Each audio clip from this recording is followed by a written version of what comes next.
Yo, what's going on, everybody? Welcome to the Lou Coppock Show with Jay Burke. I'm your host, Lou Coppock, and we're up to episode number 17 already. And this week's guest is somebody I actually wanted from the very, very beginning when I started doing the podcast. I discovered her on Twitter. She had a very, very funny comedy album come out called Seen Better Days, which went all the way to number one on the iTunes comedy charts. She, the actress, was on a show for Amazon Prime called Red Oaks. She's a published author. She also runs a parody page, NYT Vows, which is really, really funny.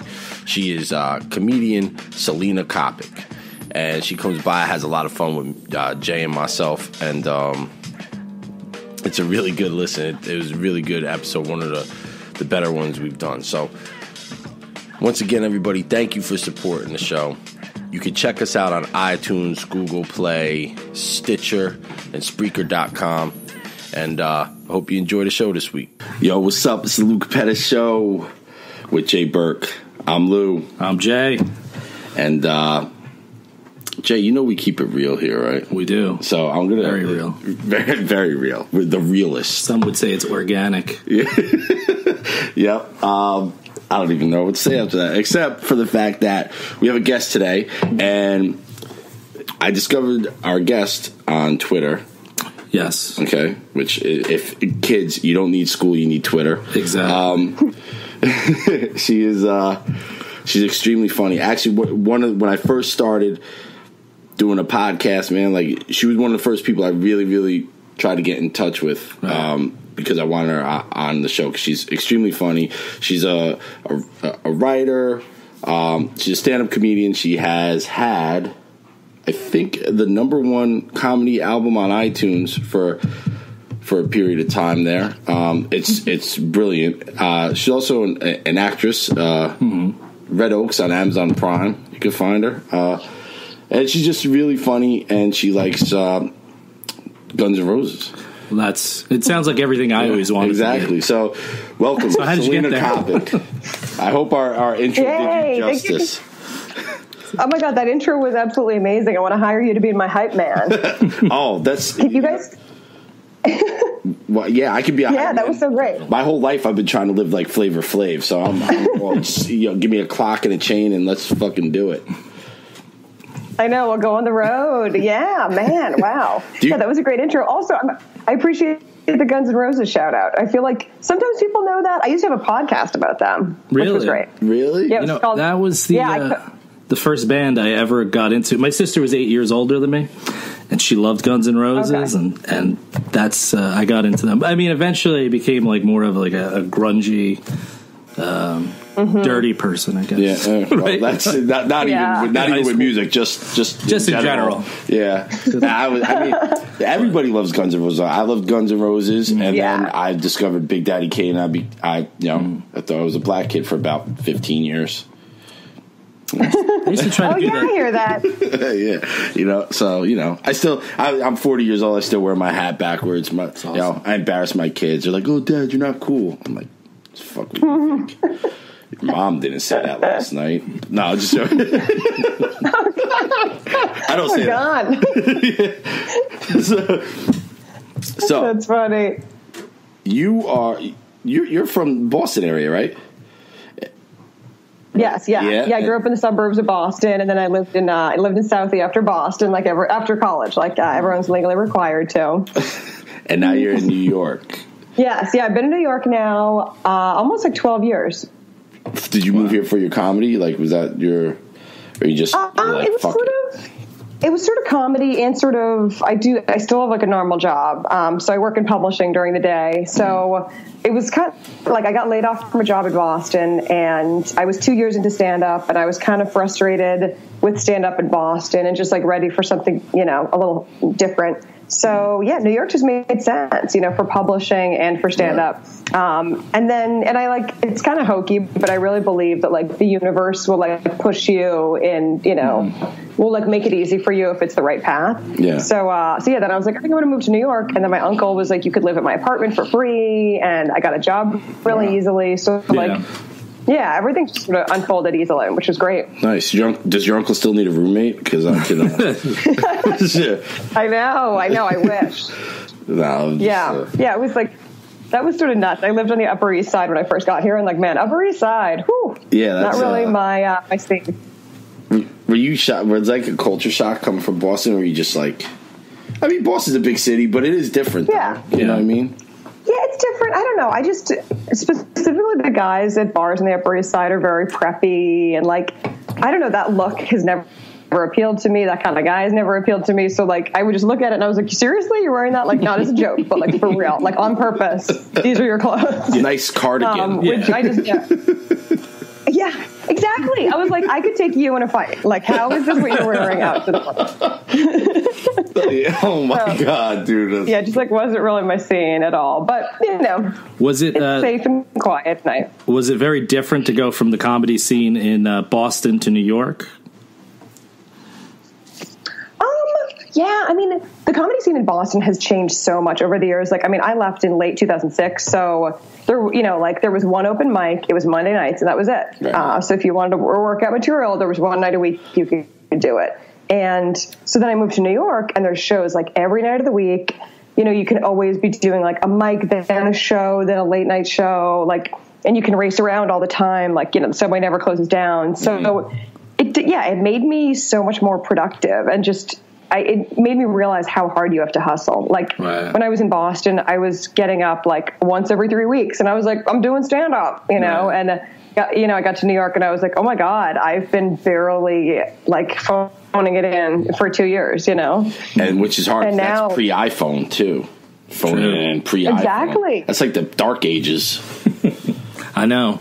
Yeah. That's fucking flip phone times. I remember I was so happy when they had the Envy and you could flip it up and just type on it. Like, I thought that was great. God. I was like, we've made it as a species now. We've made it. Yeah, I remember I had a phone that was like, what do they call the like a candy bar phone where it's just like this, and you like butt dial everyone all the time. All you do is butt dial all the time. It's like the buttons are right there, you know. Oh my God. So stupid. Oh my gosh. Yeah, Jay's not. I mean, Jay, I don't even know why he's not even an iPhone guy. He's an Android guy. Well, I started with the iPhone. Oh, really? Yeah. Nah. Well, I don't. You know what I think? You know what I think when I see somebody text me and it comes back green? I think they're poor. That's what I think. That's not untrue. Yeah, that's true. That's funny.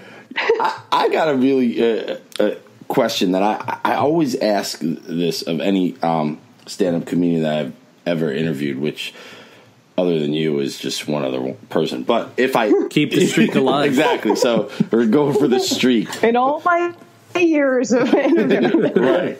So, like, but I really want to know because, like, I think I'm a pretty funny guy, but there's like a difference between like. There's lots of funny people out there. There's a difference between like being funny and being like stand-up comedian funny, or being able to be a stand-up comedian. And you're very good at it. Right. I mean, I'm not just saying that. Like you did, your album was terrific. Thank you. Like when did you know that you're like, hey, I can do stand-up, or were you just like, fuck it, I think I'm funny. I don't care if anybody else does. I took kind of a long and like circuitous route. I used to do improv in college, like, you know, a lot of people do, like an improv troupe. And that's really a comfortable way to start because like you have a rehearsal with other people, you're in a team, like there's accountability outside of you know? Right. And I did that for years. And then I kind of had a falling out with the like larger theater company that I was part of. And so I did stand up kind of like, cause I had always been writing stuff. Right. And my friend ran like a variety show and was like, you could do 5 minutes. And I was like, okay, I'll do this joke I wrote about Small Wonder, which was like the first joke I ever wrote. Small Wonder, the TV show? TV show? Talk about not topical. Yeah, the TV show. That's amazing. Yeah, it was like, it's actually, I don't think it's a bad joke, but like talk about being like, hey, audience, do you guys remember a TV show from 20 years ago? Like, get ready for some jokes. You know, like it was like not topical. Can we hear it? Can we hear that joke? Like, can we hear it? Like, oh my God! Is that putting you on the spot? Like that's. I know. Yeah, I was like, I think we would definitely get it. Yeah, we definitely. Yeah. Oh yeah. It is topical now too. They have like a sex robot. So like, that stuff's crazy. Yeah. But yeah. So then I like tried stand up this first time with a Small Wonder joke, and it was like total beginner's luck. And the audience knew it was my first time, so they were really gentle with me, which I think I was just like, I'm good at this. But like, I mean, they were just being very nice, you know. But then it just appealed to me because I was like, you control it yourself completely. You're not in some team with a bunch of other people. Right. And I just found that like the people were more my people. Like I think, and this is kind of a controversial opinion, but I think improv likes to think that it's really this like welcoming community of like, you know, misfit toys and everyone can fit in, and it's not. It's totally fucking not. They're all lying. It's high school. I think stand up is really yeah, I think it kind of is, but it's high school, but it's like Revenge of the Nerds high school. You know, like I don't know. I had a lot of girls were like, I don't mean to generalize, but yeah, I just found that a lot of people were like, oh, you're like, they just kind of didn't like that I wouldn't wear a hoodie and be like, oh, I hate my life, you know, like, I don't know. Yeah, it just seemed like you got kind of punished for like being somewhat cool, conventionally okay looking, and and being like, I was in a sorority and I was popular growing up, you know, like I know exactly what you're saying. It's like every time I walk into GameStop, those guys hate me. Like I play video games, but guess what? I still have sex. Not like those guys. So exactly, not that much, but still more than them, right? Yeah, but I like that. Like in stand up, I just felt like it was less of, you have so many different personalities, and like there are the sort of, you know, like misfit toys and the people in hoodies, but there are also people who are like, yeah, I'm type A, I'm like a go-getter, and you know. So I kind of like that in stand up you're not like on some team where maybe some like dead weight is holding you down. In stand up, it's just you know, kill on your own or you die on your own. But, you know, everyone gets to speak their own voice and be like, yeah, here's the weird experience I came from. And it's interesting, you know. But it takes a while to figure out. Like, I mean, you learn it in 10-minute increments, and there's no way to speed it up, really. Like, it took me a long time to be comfortable on stage. It takes you a while to learn, like, oh, everyone's already done jokes about, you know, having an erection for 4 hours, or, you know, like certain topics where it's like every new comedian always talks about. Who the fuck has an erection for 4 hours? How does that happen? Well, there's ways. It's like some shit. No, it's I gotta stick with the GameStop guys. There's no way. No. You crush at GameStop? What's that? Do you make jokes? Like, do you make jokes at GameStop and they love you? No, they fucking hate me because I threatened to beat them up. Oh, gotcha. Okay, yeah, because like it's just so we both have day jobs. I do construction during the day because, you know, gotta make a living. Yeah, and God hates me. So, you know, other than that, like, yeah. So I was going in there one time. This is years ago. Went in there, and there's a guy, like, just some people, like, I like to prejudge people. I don't like that we live in a society. You're not allowed to do that anymore. So I still do it. And I looked at this guy, and he like seriously should have been standing next to the sign that said, I live in my mom's basement and I wear people's skin. So I go in there, and it was like some new system was coming out, and I do play video games. So I was just like, I said, yeah, that new system came out. Do you guys have any of those? And he laughed at me. I was like, I feel like that with Star Wars. Like, I'm a big Star Wars nerd. I don't know what that means to anybody else here, and he has sex too, right? Believe it or not. And it's happened. I go to GameStop and he watches Star Wars. We actually have sex. We have children to prove it. Like when I went to go see the last one that came out, I was just sitting there in the theater with my friend, and we said something, and at the end, this big guy just stands up with like this straight long hair and like weird ratty thing, and he's like, you know, there's something more going on with Snoke than they're letting on. Oh my God. And he's just sitting there staring at me, and I was like, fuck that. I'd have been out. I'm like, oh, this guy shoot up the theater. Yeah, he had like the trench coat. Yeah, do you ever run into that, like with your stand up and stuff, like people like that? Because like you look like a pretty normal woman. I mean, I don't know you. Maybe you're crazy, but I mean, you know, like you're just like, I'm sure that you run into those people, like you were just saying, like, oh, like I'm so artsy, and you know what I mean, like yeah, or people who just think like they'll be like, well, because I think they think that, I don't know, a woman who does stand up would be pretty like rough around the edges. And, right. I think they think that they're like, oh, you grew up in like a nice town. Yeah. How are you doing stand up? And like, you're not like a traumatized, sad clown. Like, why are you doing stand up? And it's like, there's plenty of people who do stand up, or comedy of any type, Right. Or not funny, like Sarah Silverman. Oh, I like Sarah Silverman. I can't stand me her too. anymore. I really can't. Nah? I don't know why. I just, you know what? You need to, can you judge something for us and tell us what's funnier? Sure. Okay. Jay's impression of Bruce Springsteen singing or my impression of Adam Carolla talking? Ooh, I would like to judge this contest. Okay. What am I going to say? See, now I haven't prepared. Would you like him to chamomile tea? Would you like that? You're a Guns N' Roses fan. You sing Paradise City as if Bruce Springsteen was fucking it up. Let me get into Bruce. Oh, you gotta take me down to the Paradise City. Oh, where the grass is green and the girls are pretty. That's all I'm gonna do. I gotta get the lyrics. I think that's pretty hard to beat. I'm not sure how you're gonna beat that. Okay, so Adam Carolla's pretty good too. Adam Carolla, right? So he to me he looks like he is like trying to always make Gilbert Gottfried's face, right? So I'm Adam Carolla. I'm not funny. Jimmy Kimmel's way more funnier than me. More funnier is not even a word. But buy my podcast class there. It's $29, or I'm going to have to go back and be a carpenter. Oh, fuck it. Bruce Springsteen was way better. You know what it is? It's I think hard. You both did great, but I think you might have to go with Bruce Springsteen. Yeah. You're coming from a more passionate place with Springsteen where you got to dial down the... Yeah, because Adam Carolla sucks. Right, because that's the guy I never... Do you think Adam Carolla sucks? I'm actually not super familiar with his stuff. And there you shouldn't be. Neither is Adam Carolla's family. Yeah, I'm like such a terrible stand-up sometimes. Like, I feel like so many stand-ups I know watch like everything stand-up out there in the world, and I don't know. Sometimes I like to do something that's not at all stand-up related because you're just like so often watching stand-up. It's probably good in some ways though, because I think you have that little part of your brain that kind of steals stuff without knowing.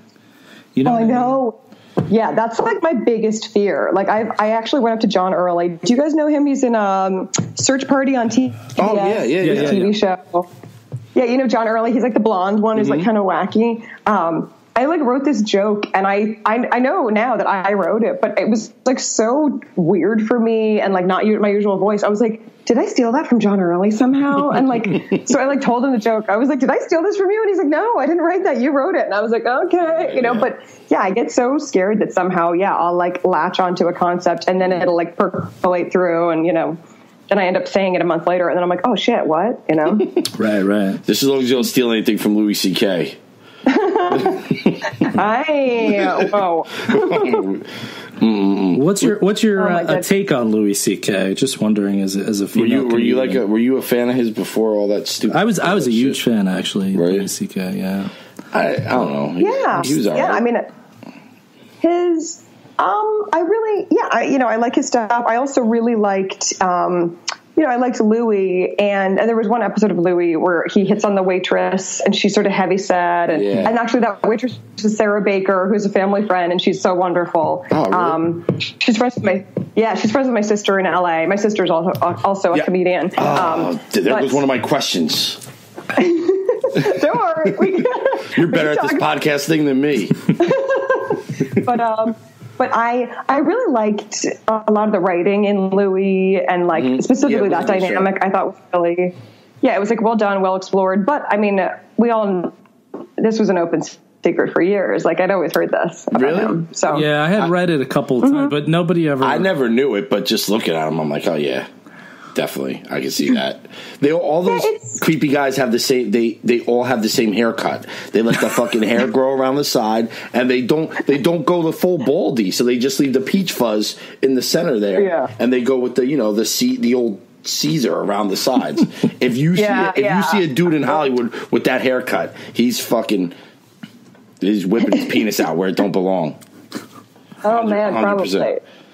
Yeah, I will say, I mean, his apology was fine, but like, I think that he profoundly didn't understand it. Like, which I thought was sort of weird. It's like, he's like, oh wow, it turns out these girls, like, I was sort of a mentor to them. They were like idolizing me, and it's like, I don't know. I think sometimes in power dynamics, the person on the higher level of a power dynamic really does not understand the position of the person on the lower level, and it's like, across an assortment, it's like financial stuff or male female or professional stuff, and I don't know. I just think that like you really need to like think about how it feels for someone else, you know. Right. The more you know.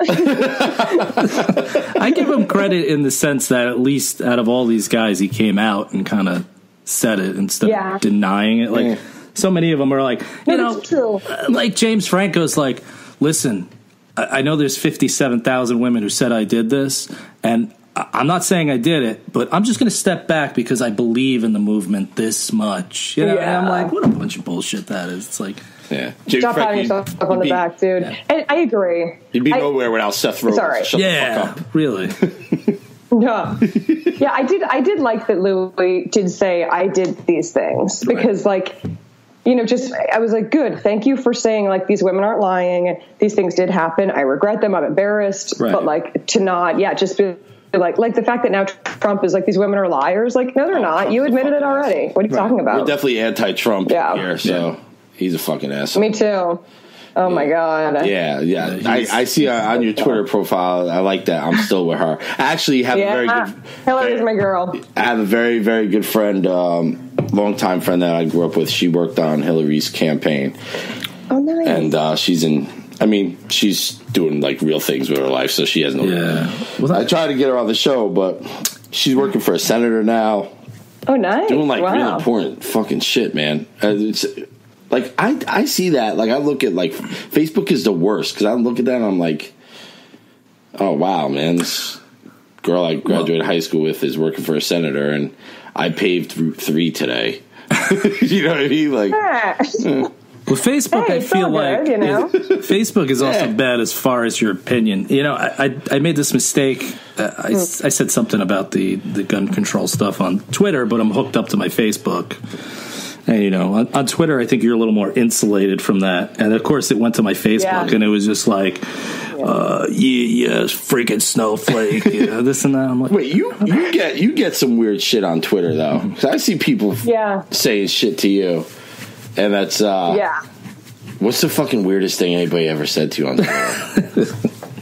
I see, here's the thing. This is the difference between being a woman and a dude, because like I wish somebody would say something fucking weird to me on Twitter. I'd be like, oh yeah, I'll try that. Right. Well, when I get those, no, seriously, like I am surprised just like how fucking weird people are. I do every once in a while get like. Do you have a good weird story from Twitter? Yeah. I mean, I've had guys who I think they think they're giving me compliments, but it's just like, you know, I'll be like, hey, my album, or hey, comedy show, or whatever, and then they're just like, your body and your looks, and I'm like, I don't care what you think of that, you know, like, but I don't know, I try not to engage too much. Like, I really admire people who do, like Jen Kirkman goes like toe to toe with a lot of people, but for me, I just feel like for my mental health, I can't. Like, I just cannot engage with people like that, you know? It sucks your energy out, man. It's just like, it takes a lot of energy out of me to get into that. It really does. You don't care. Yeah, I used to be pretty outspoken, like, after school shootings, and one day I just, like, got it. Like, people were coming at me, and I was like, oh, this isn't worth it, you know? Like, I don't know if you're going to change anyone's mind, and it never will. I think for a lot of people, it's amazing how many fucking stupid people this country has. That's what I've learned from social media. There's a lot of fucking idiots out there. But the funny thing is they think you're just as stupid. Yeah. You know what I mean? Exactly. Like, so, but somewhere in the I'm middle. Not stupid. But I know I'm not. Exactly. When my parents were like, hey, are you going to go to college? I'm like, nah, man, I'm going to take this year off. My mom then I had a kid. I was very smart and I was handsome, so I believe her. Yeah. Else, right? My mom said I was cool. So. My mom said I was a catch, so it's on those women. Oh my goodness. So you brought up your sister. I was going to ask you this, but you stole my question. Sorry. No, it's all right. whatever. But your sister is a stand-up comedian as well? She is more of a sketch comedian and an actress. And actually, you guys have probably seen her. Lou, you must know this from my Twitter. I feel like I'm sometimes sort of shameless. She's the girl from all the Toyota commercials. She's Jan with the brown hair. That's right. On all the Toyota commercials. Yeah. I didn't know that. She's fucking funny. And it's hard. You know how hard it is to be funny in a Toyota? That's fucking... Yeah, she's cute. Yeah, it's really cute. Like, they'll write a lot of the scripts where she'll like have moments where she can like be funny, or like it's very subtle, like a lot of the stuff that she does, because that's how commercials are. But yeah, so she's in the Groundlings, which is like a sketch theater troupe out in LA. Yeah, that which is cool. Very funny about her, because like you said, the lines and stuff in the commercials are not, but like just the little subtleties and you know, oh wow, that's cool. I have to tell you, the internet's very invasive, because the first thing I looked up Jan Toyota.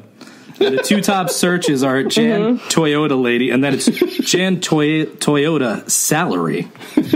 Whoa. Is that public? People are fucking... It's not public information, but trust me, it's enough money to make everyone cry. So suck it, you Googlers.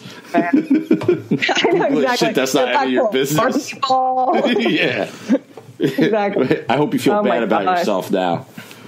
Some GameStop guy living in his mom's basement Googled that.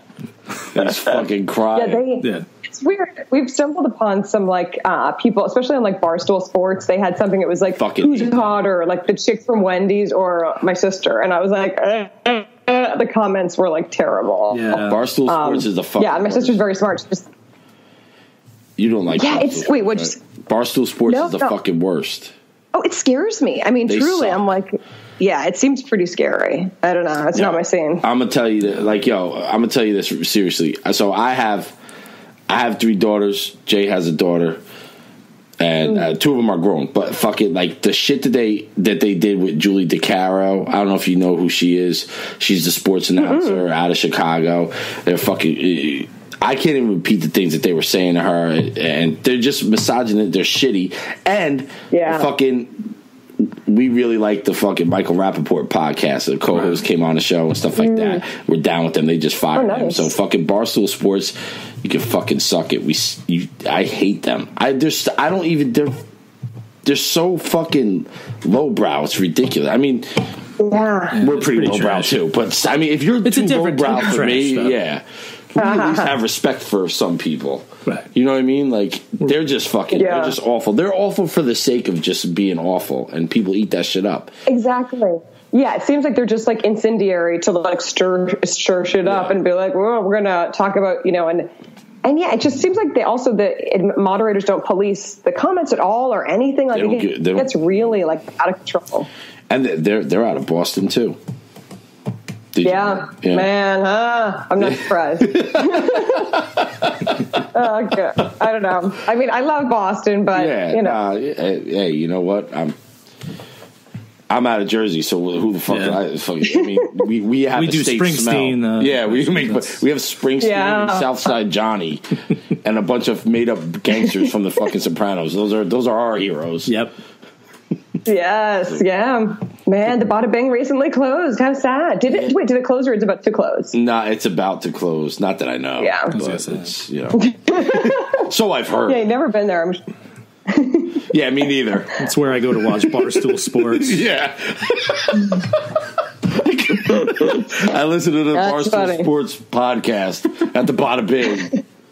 Shit, man. Oh, my God. So... Oh my God, dude. I don't even know what to say after that. No, that's all right. You know, whatever. It is what it is. So you did some acting. So your path in acting or into the show for Amazon Prime, right? It was Red Oaks. You talked about it on your comedy album. Mm-hmm. Yes. Yeah. Fucking hilarious. Yeah. So I love that story so much. Would you mind? I know it is part of your comedy album. Would you mind, like, for the people that are listening? It's basically my parents and Jay's parents. Nice, awesome. Yeah. So, hey, I bet Adam Carolla's parents don't listen to him, because if he was my kid, I wouldn't listen to that fucking asshole. But I really wish my parents weren't listening to this. Could you go through the story again? Because the fucking it's just hilarious. I'll let you tell me if you don't mind. Yeah, I'll tell the story. Because I mean, I really respect actors, and I'm not. And can you guys hear me? Okay, you can, right? Yeah. You can hear. Yeah, okay. I can hear you now. Yes. Yeah, I would never. Okay, cool. I would never think of myself as like an actor at all, because I really respect actors. So I don't really go out for auditions much, but the casting director for Red Oaks reached out to me, which I was so surprised by. And she was like, yeah, we're auditioning for this role they had that Beth Stelling ended up getting, but it was for a female stand-up comedian. Right. And actually this character kisses Jennifer Grey on the show. She's in 3 episodes, pretty cool. So, so she's like, we're auditioning all these female stand-up comedians. Could you come in and, audition to be a female stand-up? And I'm like, hearing this again. Go ahead. I'm sorry. And I go in there. I'm like, oh, how hard can this be? I've been doing stand-up for 11 years. I know how to act like a stand-up. And, turns out I totally do not. I get into the audition. I eat shit in a small conference room with a casting director. Just a nightmare to be do your act. It was the worst. And it just sucks when you're eating shit, but you kind of have to keep performing, I guess. Right. So I leave that audition. I'm like, okay, I know I didn't get it. That's fine. At least the audition's over. And so 2 weeks later, the casting director calls me and she's like, hey, Selena, you didn't get that role, obviously. But we have a role that we think is more appropriate for you. So here's the character description. Here's the script, try to memorize it and come in tomorrow. And character description, I'm like, thank God I'm not very vain and I have pretty thick skin, because the character, and mind you, at this point I was 34, I think, or maybe 35. The character is Rhonda, blousy bottle blonde in her 40s, done some hard living, seen better days. Just brutal, just white trash and garbage, But I was oh, and she thought of me for the role, which was nice. But I was oh God, I really hope I get this. I hope I don't. I hope they're you're too fucking beautiful, you couldn't do it, Right. But going for the audition, all these people I know are in the waiting room, also waiting to audition. I'm I know what I look like. Bye, ladies. Got it. And I did, which was great. It was so much fun. But man, they just did me up. They had press on nails. Yeah. My hair was huge. I had this weird cutout pink dress, and all the union guys on set were wolf whistling through their walkie-talkies at me. I was oh. It was just ridiculous. But it was really fun. I did see it. It did not even look like you. They made you look rough looking, man. They did it. Those makeup artists did a good job. And the funny thing, with the thing that got me, the person you play had a cable sex talk show or something. Oh, yes. That's the fucking thing. Yeah, it was. Yes. Yeah, it was. Yeah, it's a. Oh my God, I'm sorry. I forgot half my own damn joke. They're she's the host of a basic cable late night sex call-in talk show based on the Robin Bird show, which for New Yorkers, remember Robin Bird was this old porn star. Yeah. Train wreck. Yeah. Oh my. Yeah. I Googled her because I got the description. I was oh, that sounds rough. Then I was Robin Bird. I'm who's that? And I Googled it, and I was oh, yeah. So when I got the role, I was thanks. Hell yeah. But it was really fun, and it's cool. That show, they film it right, in New York, New Jersey, on Long Island. So it was just nice. I feel there's more and more stuff being filmed here in New York, which is nice because it used to be any sitcom, anything was in Los Angeles. Right. That was the Robin. So now I have to join SAG. If I find $3,000, I'll join SAG. Yeah, that's how much it costs to join SAG. Yeah. Wow. Does that actually lead you to more roles and stuff like that, or how does that? I think it can. Just in case I decide to join. Yeah. I mean, most people say if right now I'm in this limbo thing where I'm SAG eligible, so Basically you can sit at SAG eligible, and then once you get your next role that's in SAG, you drop $3,000 and you can film that day. So you can get it taken care of very quickly if you need to, but yeah, I mean, I think it can open up some other doors. And then also there's some, I'm super pro-union personally, and so there's some great things about being in the union. Yeah. I'm a member of a union, I don't understand people who are 1556 out of New York and New Jersey. Nice. So, Nice, yeah. I actually hate my job, so hopefully I'm trying to get out of it, but I don't have any other skills. I mean, the whole fucking... But hey, and it's... What's that? And thanks to your union, I mean, I'm sure you get like lunch break or, the union has gives you some good stuff. And the best thing about being in a union is I don't have to be that good. Like, I still get paid as much as the guy that's good, and I just sit there. You're making the exact argument for the other people. Exactly. The truth's out. Exactly. Damn it. Sometimes you just gotta own it. Yeah. Right? I mean, when I was younger, I did it, but I just turned 40. I feel like I should chill for the next 15 years. In. Yeah. I only got 15 years to go. It's time to bring up the next generation. Exactly. Right? Yeah, have them hustle, Come on. Yeah. But you should always get the coffee on the coffee breaks. Oh, yeah. I still do always get the coffee on the coffee breaks, especially when it's 5 degrees out. They're like, hey, I know you've been in for 15 years. Would you mind? I'm like, yep, give me the money. Let's go. I'll see you in 3 hours. Would you mind? I would love to. Exactly. They have no clue. You'll never believe that line. Yeah, exactly. Oh, the Dunkin' Donuts was packed. Yeah, there's a Dunkin' Donuts right next to the Bada Bing. I place my order. I'll go wait next door. That's funny. If I were to go to a place like that, right? That's the thing, though. Like, construction's all I know how to do. Like, I obviously the funny guy who jerks off in front of people is already taken by Louis C.K. So there's an open position right now. Oh, that's right. Yeah, maybe a guy could dream. Put me in, coach. Another great song. Bruce Springsteen should have sang that one. Yeah. Did you guys read Bruce Springsteen's autobiography? No, just because we're from Jersey, we don't really like it. I got to be honest. When it comes to Springsteen... That's being very judgmental of people from Jersey. When it comes to Springsteen, I didn't really get into... You think we read? Yeah, exactly. Sorry. I have the audio book. That's actually true. Is there an audio book? I just Wikipedia everything, and that's how I get it. But, when it comes to Springsteen, I think it's one of those things that I didn't get him when I was younger. Yeah. And then when I turned 35, 36, I was like, yeah, my life is hard. Yeah. And now you're rich, you son of a bitch. Yeah, you fucking asshole. Seriously, that is a rite of passage in New Jersey. Once you hit 35, you have to listen. All of a sudden, Glory Days. Or you have to move to Pennsylvania. Yeah. Mm-hmm. Yeah. Now I hear that. Yeah. I mean, I always liked him, but definitely, I'm 37, and some of his songs about I got Mary pregnant, and man, that was all she wrote. Just that it's just hey, life happens, and I was like, wow, this speaks to me more than it used to. That fucking definitely speaks to me. The Hungry Heart, where he's like, I'm just gonna run the hell out of here. Basically, made a wrong turn and never looked back, and I was like, there's a reason that song's a big hit. I think about that every day. Yeah. I know. Some days I think about getting on the subway going the wrong way, just being I like to Coney Island, which I do love Coney Island. Coney Island. Are you in Brooklyn now? Is that? Yes. Yeah, I live in South Park Slope. Oh, okay. But I was born in Brooklyn Methodist Hospital, so I say I'm from Brooklyn. Hey, nice. My whole family was from there. I went to a Nets game once. That was it.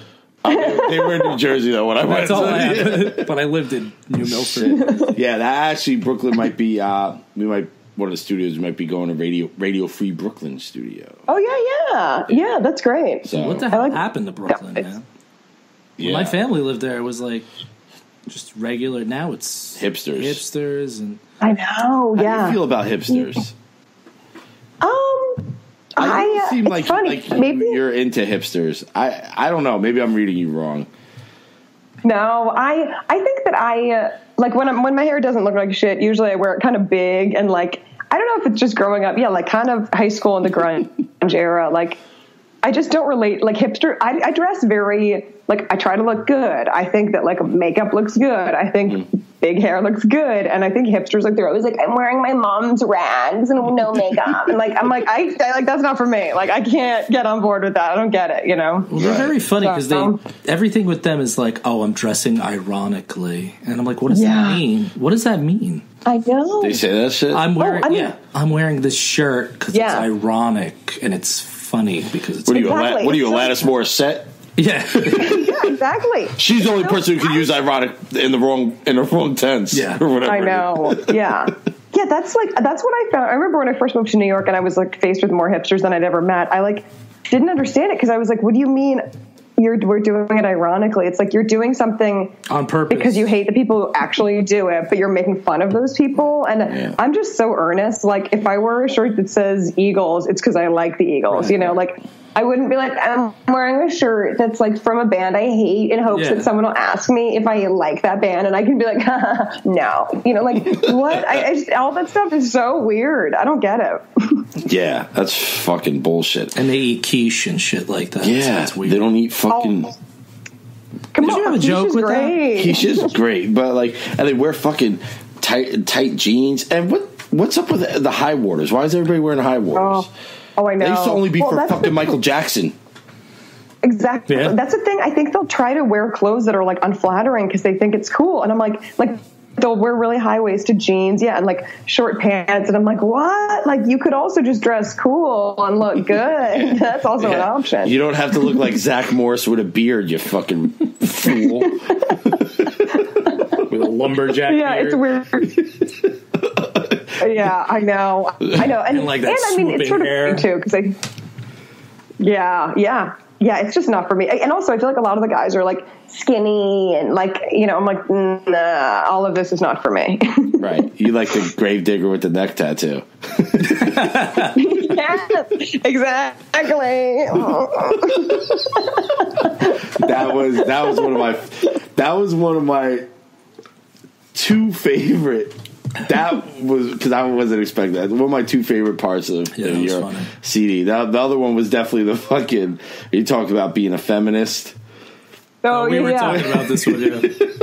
I was like, which were on my own terms. Yeah. On your own terms. I completely was not expecting that. And then I thought about it. I'm like, good for her.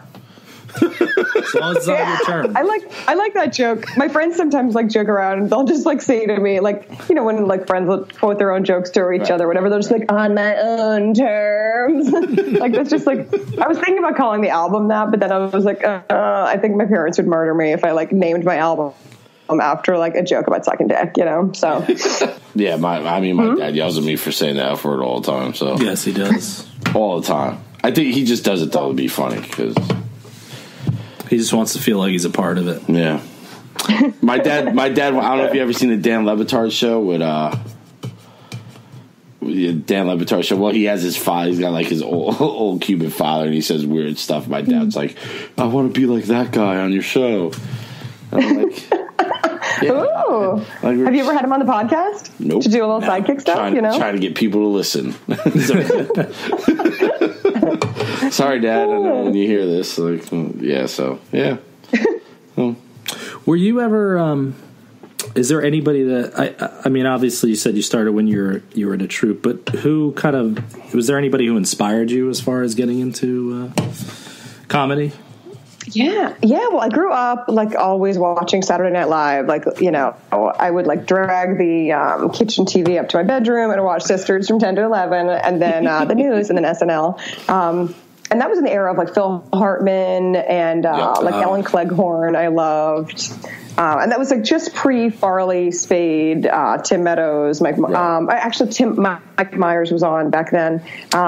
So I loved old SNL and I loved sketch comedy. And then, you know, as I got more into stand-up, like I love, like Conan O'Brien has always just like rocked my socks. Like it's just, I love how silly he is. Yeah, like, and Late Night with Conan O'Brien was so good. Like, I just couldn't believe the weird stuff he did for Late Night. I was like, I can't believe there's a dog just like swearing at people. Yes. You know, I used to watch Robert him. Spiegel's amazing. I watched him throughout college, and he had a little bit of a different edge than Letterman or Leno or anything. Like, they were a little more straight, and he was just so out. I used to like what he did in the year 2000. Oh my God, I loved the year 2000. It was like 2004, and he's still doing it. 1999. And they're just like, everyone's going to be a robot living on a hoverboard. It's so weird. It's like so silly. I love that. And then, you know what? My sister got me really into Mr. Show. Have you guys ever watched Mr. Show? Mr. Show, yeah. Mr. Show. Absolutely.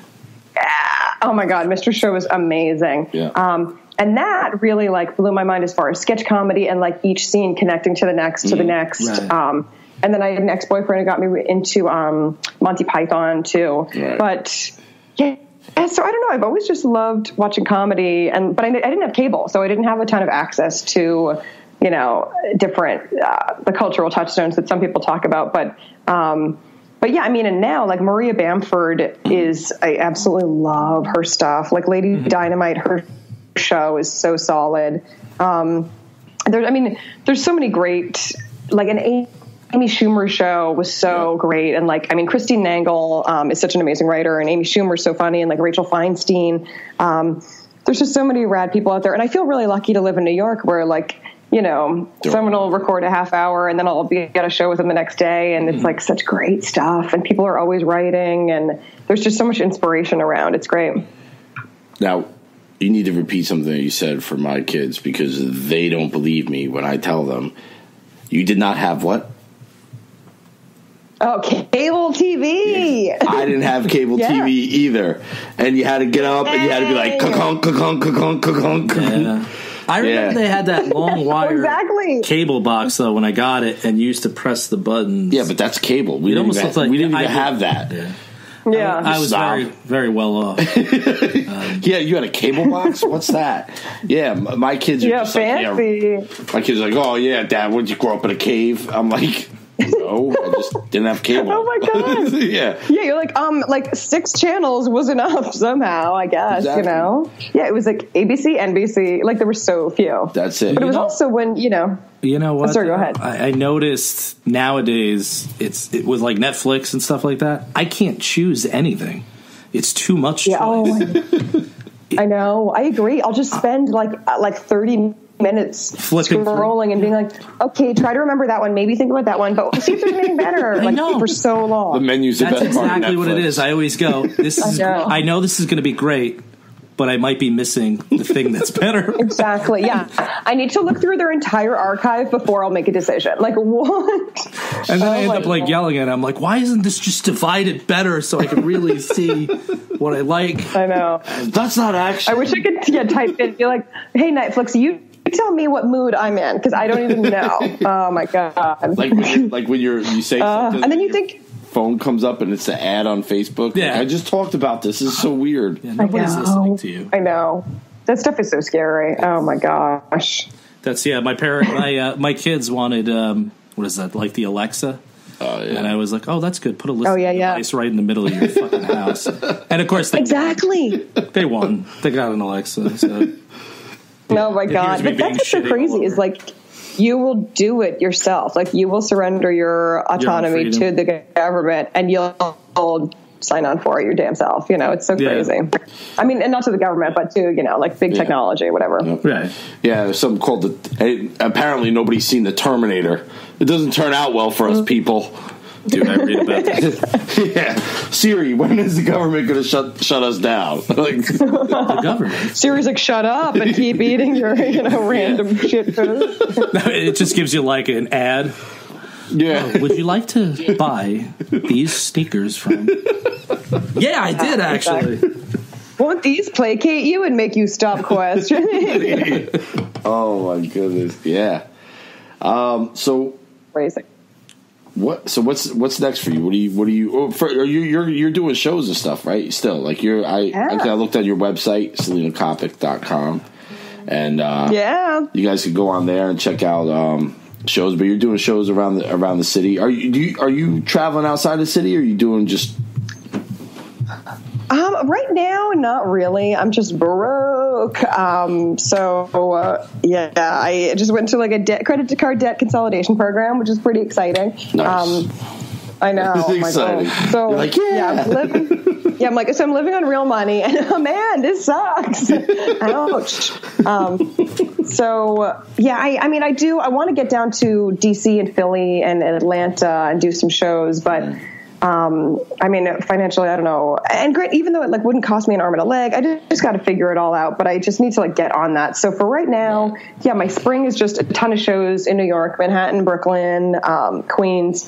And lots of good, really fun stuff coming up. So that's nice. And yeah, working on a couple projects. One that I can't talk about, but I'm really excited about it. And that'll be out in that makes me want to know really bad. I know. Yeah. Doesn't it sound like actually things happening? I'm like, I'm going to be on Twitter every hour following you. Selena? Honestly, like signing an NDA for a project, I was like, oh, people are gonna be so annoyed at how much I'm like, I wish I could tell you about it. Does it make you want to tell people more? Like if they just left it alone, you probably wouldn't say anything about it. Oh, exactly. I know. It makes it seem so irresistible. I'm like, it's very important, and this career is actually happening. It's not a pipe dream. Okay. But yeah, lots of shows. I co-produce a variety show that'll be April 11th. It's called Bitchcraft. And it's like stand-up, storytelling, singing, costume changes. So yeah, that'll be in April. And then yeah, lots of stuff going on late February, March. Just like a lot of live shows. And wrapping up, I do recaps of The Bachelor on my blog. So this season is wrapping up. So I'm making fun of Ari furiously on my blog. What is what's NYT Vows? I saw, but I did not get to check it out.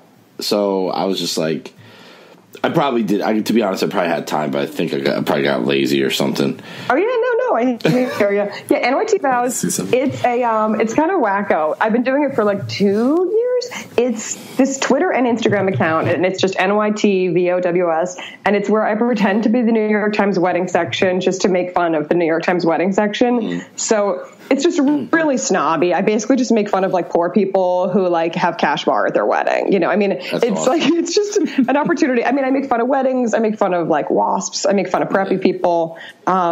I lovingly mock the Times, but I just love like the New York Times wedding section. I find fascinating, and I've been reading it since I was like 12 because Sundays we're always stuck at home. After church we weren't allowed to go out, so I just read the paper. But yeah, you know, they're always talking about these like weddings of like he went to Harvard and she went to Princeton, you know, and like the family like.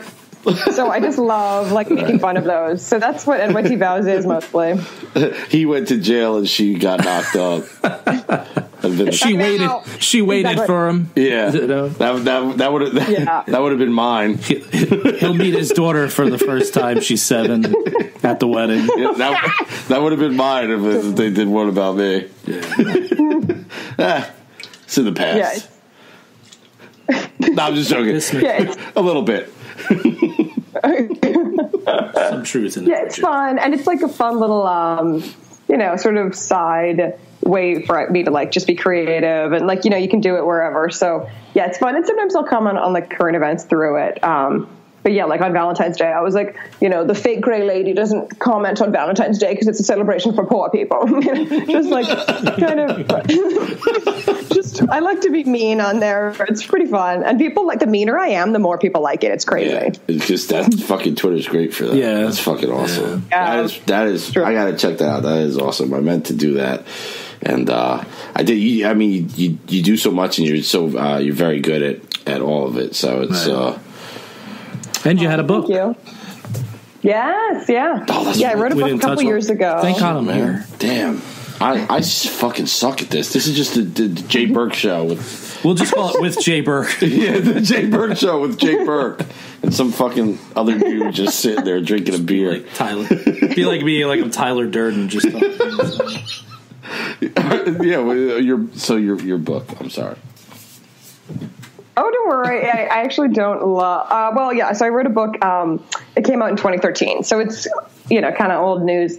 But yeah, it's just a collection of funny essays about being blonde. It's called The New Rules for Blondes. And it's like a good beach read. It's very silly. But I do talk about like Motley Crew and Guns N' Roses. Yes. Like I put all these like random band references in there. Yeah, my editor was like, "What does this have to do with anything?" And I was like, "Motley Crue is a bunch of brunettes with one blonde. Okay, it's important to talk about the hair color." Like, it's just like so ridiculous. Oh my god! Do you like them? No, this is the hipster side. Yeah, exactly. It's ironic. Exactly. I'm going to go see every show across the country of Motley Crue, ironically. Exactly, because I hate them. Obviously. So, what is next for you? Yeah, as we wrap this up, what is next for you that you can talk about? We will tease it that you have something big that you can't talk about, and hopefully it has nothing to do with like machines taking over humans. No, it's very fun. Okay, then we're on board. Coming up next, I'll be soon. I'll get a little bit of money for my album, so I'm excited about that. Oh, good. And I've gotten some good press from the album. So if anyone has not bought it yet, feel free to. It's on iTunes and Amazon. It's called Seen Better Days. It's amazing. And just kind of more New York fun stuff. I might go see my sister in Los Angeles, so maybe some shows in LA. But yeah, kind of more of the same, which I know isn't the coolest thing to say, but You're a stand-up comedian. That's pretty cool. When and where is your next show in case somebody wants to come check you out?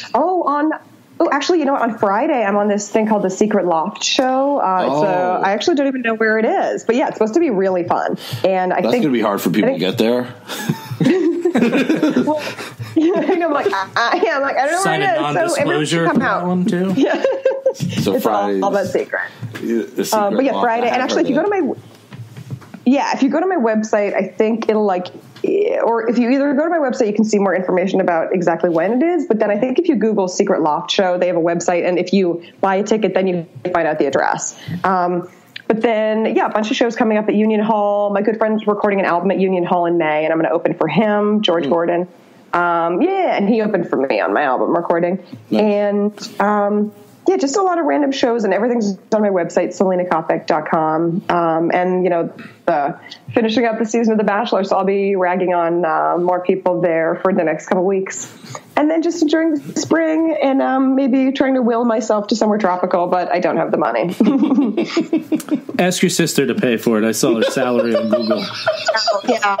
She's very helpful. She paid off my credit card debt, and I managed to rack it right back up. It's a good way to be. God. That's awesome. That's the American way. That's it. That is it. One thing we like to do when we end the show is we do like to have like a moral for every show. Okay. Usually we do have our buddy who is also a radio host. He does one, and he's going to record a bunch of them and put them at the end of the show. We're not going to know what they are. But do you have a moral for the kids out there? Well, I think a good moral of this show is to not be a hipster, but to love what you love earnestly and truly. And don't be afraid, even if you love bands that everyone thinks are washed up and old and lame, such as Motley Crue and Guns N' Roses, you can still love them and fuck the haters. Fuck the haters. That's the moral. That's it. Yeah, you're right. That's it. Haters. Yeah. Thank you so much. Thank you for being on. Once again. Yeah, thank you guys so much. Check the album out, everybody who is listening, on iTunes, Google Play, Selena Coppock, Seen Better Days.